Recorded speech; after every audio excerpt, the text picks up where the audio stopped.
Informations sur la progression des apprentissages et les cadres d'évaluation primaire. Les fonctions de l'évaluation. La première, c'est l'aide à l'apprentissage.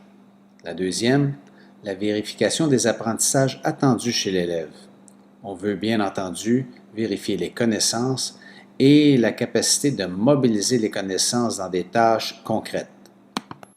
La progression des apprentissages au primaire constitue un complément à chaque programme disciplinaire en apportant des précisions sur les connaissances que les élèves doivent acquérir et être capables d'utiliser à chaque année du primaire. Elle facilite la planification de l'enseignement et celle de l'apprentissage que feront les élèves. Dans la progression des apprentissages, la légende nous montre 3 pictogrammes distincts: la flèche, l'étoile et l'espace grisé. La flèche, pour dire que l'élève apprend à le faire avec l'intervention de l'enseignante ou de l'enseignant.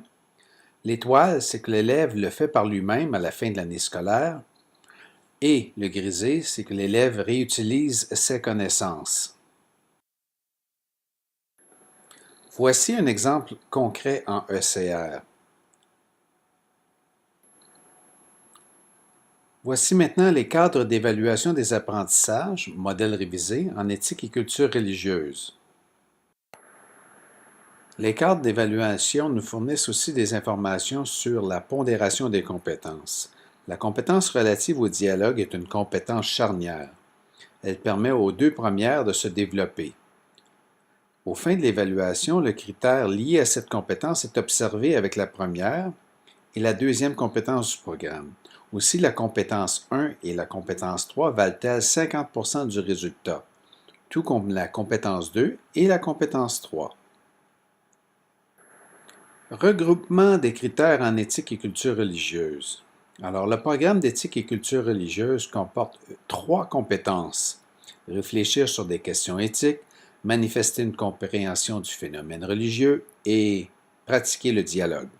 Chacune des compétences se déploie à l'intérieur des 3 composantes. Le programme de culture et éthique religieuse associe un critère d'évaluation à chaque composante d'une compétence. Donc ici, on voit le regroupement complet des critères en éthique et culture religieuse qui comprend les critères d'évaluation, les composantes de la compétence et les manifestations observables. Au regard de la compétence éthique, le nouveau cadre d'évaluation jumelle les critères 1 et 2 pour proposer le critère suivant: traitement éthique d'une situation.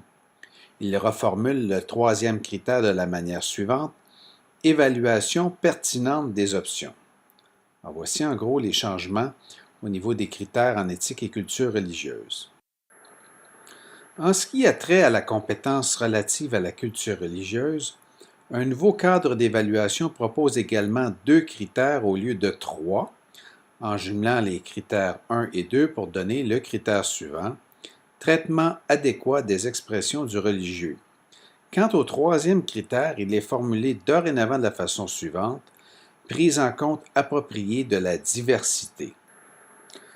Quant à la compétence relative au dialogue, les 3 critères du programme sont jumelés pour ne donner qu'un seul critère: pratique appropriée du dialogue. Le nouveau cadre d'évaluation en éthique et culture religieuse propose donc 5 critères au lieu des 9 qu'il y avait auparavant dans le programme.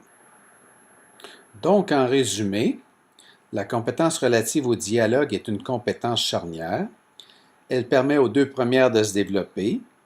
Au fin de l'évaluation, le critère lié à cette compétence est observé avec la première et la deuxième compétence du programme. Aussi, la compétence 1 et la compétence 3 valent-elles pour 50% du résultat, tout comme la compétence 2 et la compétence 3.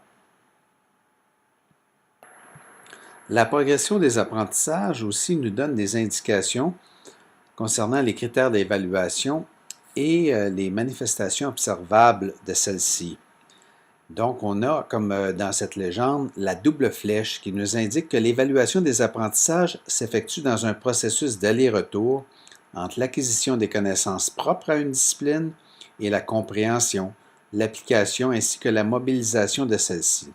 Pour s'assurer de la maîtrise des connaissances, l'enseignant doit donc les évaluer tout au long des apprentissages. Cette capsule d'information sur la progression des apprentissages et les cadres d'évaluation au primaire en ECR est une production de Céline Belland et Serge Côté, conseiller pédagogique à la commission scolaire Marie-Victorin.